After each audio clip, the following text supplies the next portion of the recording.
کبھی ایک ایسی بادشاہت تھی جہاں سورج کبھی غروب نہیں ہوتا تھا۔ ہر صبح کی روشنی سنہری پرتولیے زمین پر اترتی اور ہر رات چاندنی ایسے چمکتی جیسے دن کی روشنی ابھی تک قائم ہو۔ یہ ایک جادوئی سلطنت تھی جہاں ہوا میں موسیقی کی لہریں بہتی تھیں، پرندے سریلے گیت گاتے اور ہر انسان خوشحال زندگی بسر کرتا تھا۔ اس سلطنت کا سب سے بڑا خزانہ اس کے عظیم الشان محل یا سنہری کھیت نہیں تھے، بلکہ وہ شہزادی تھی جو اپنے حسن اور معصومیت کی مثال تھی۔ اس کا نام ایلیا تھا۔ ایلیا کی پیدائش پر پورے ملک میں خوشیاں منائی گئیں۔ اس کی خوبصورتی کو دیکھ کر ہر کوئی حیرت میں پڑ جاتا۔ بادشاہ اور ملکہ نے تمام ریاستوں اور قریبی بادشاہوں کو شہزادی کی پیدائش کی خوشخبری دی اور ایک شاندار تقریب کا انعقاد کیا۔ پورے محل کو جگمگاتے چراغوں اور مہکتے پھولوں سے سجایا گیا۔ مشہور جادوگرنیاں جو نیکی اور روشنی کی علامت سمجھی جاتی تھیں، شہزادی کو برکتیں دینے آئیں۔ ایک جادوگرنی نے کہا، میں تمہیں بے پناہ حسن عطا کرتی ہوں، ایسا حسن جو وقت کے ساتھ مزید نکھرتا جائے گا۔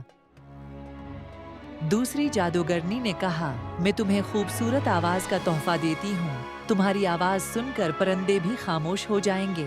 تیسری نے مسکرا کر کہا، میں تمہیں دانائی ہے عطا کرتی ہوں تاکہ تم ہمیشہ درست فیصلے کرو۔ مگر تقریب میں ایک جادوگرنی کو دعوت نہیں دی گئی تھی۔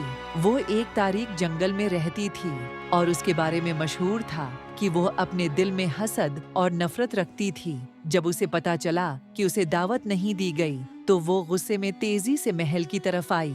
اس نے محل میں داخل ہوتے ہی سب کو حیران کر دیا۔ اپنے سیاہ لباس میں لپٹی وہ دھیرے دھیرے تخت کے قریب آئی اور اپنی بدعا سنائی، چونکہ مجھے نظر انداز کیا گیا ہے، میں تمہاری بیٹی کو ایک تحفہ دیتی ہوں۔ 16ویں سالگرہ پر جب وہ ایک تکلے کی نوک چھوئے گی تو وہ گہری نیند میں چلی جائے گی، ایک ایسی نیند جس سے وہ کبھی جاگ نہ سکے گی۔ ملکہ نے گھبرا کر بادشاہ کی طرف دیکھا اور حال میں خاموشی چھا گئی۔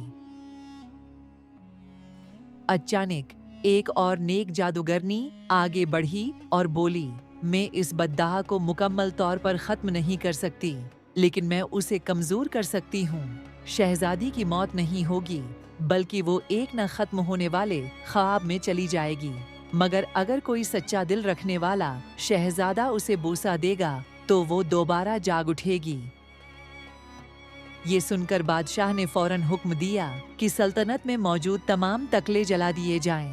مگر تقدیر کو کون روک سکتا تھا؟ سال گزرتے گئے اور ایلیا ایک حسین، ذہین اور ہمدرد شہزادی کے طور پر پروان چڑھی، مگر کسی کو معلوم نہ تھا کہ قسمت اس کے لیے کیا لے کر آئی ہے۔ 16ویں سالگرہ کے دن محل کے سب لوگ جشن میں مصروف تھے۔ شہزادی محل میں گھوم رہی تھی کہ اچانک ایک خفیہ کمرہ اس کی نظر میں آیا۔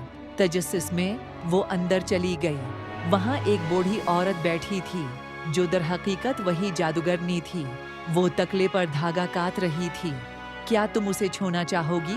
بوڑھی عورت نے کہا۔ ایلیا نے جھجکتے ہوئے تکلے کو چھوا اور جیسے ہی اس کا ہاتھ نوک سے لگا وہ زمین پر گر گئی۔ محل پر ایک عجیب سی خاموشی چھا گئی۔ بادشاہ، ملکہ، خدام، ہاتھی کے پرندے اور ہوا بھی اس جادو کی لپیٹ میں آ گئے۔ پوری سلطنت گہری نیند میں ڈوب گئی۔ درختوں پر خزاں چھا گئی اور کانٹے دار بیلوں نے محل کو ڈھانپ لیا، جیسے کوئی اسے ہمیشہ کے لیے چھپانا چاہتا ہو۔ صدیاں گزر گئیں اور شہزادی ایک سنہری خواب میں قید رہی۔ وقت کے ساتھ ساتھ کئی شہزادے محل میں داخل ہونے کی کوشش کرتے رہے، مگر کوئی کانٹوں کو عبور نہ کر سکا۔ جو بھی آیا یا تو وہ راستے میں ہی ختم ہو گیا یا واپس لوٹنے پر مجبور ہو گیا۔ پھر ایک دن ایک دانشمند اور بہادر شہزادہ آئلرک اس بادشاہت کے بارے میں کہانیاں سن کر وہاں پہنچا۔ اس نے پرانی کتابوں میں ایک پیشن گوئی پڑھی تھی کہ ایک سچے دل والے شہزادے کے لمس سے شہزادی جاگ سکتی ہے۔ ایلرک نے اپنی تلوار نکالی اور بیلوں کو کاٹتا ہوا محل کے اندر داخل ہو گیا۔ اس کے عزم کو دیکھ کر بیلیں خود بخود راستہ چھوڑنے لگیں۔ وہ سیدھا محل کے سب سے اونچے کمرے میں پہنچا جہاں ایلیا اپنی خوابیدہ حالت میں موجود تھی۔ اس کے چہرے پر وہی معصومیت اور حسن تھا جیسے وہ کل ہی سوئی ہو۔ ایلرک نے ایک لمحہ توقف کیا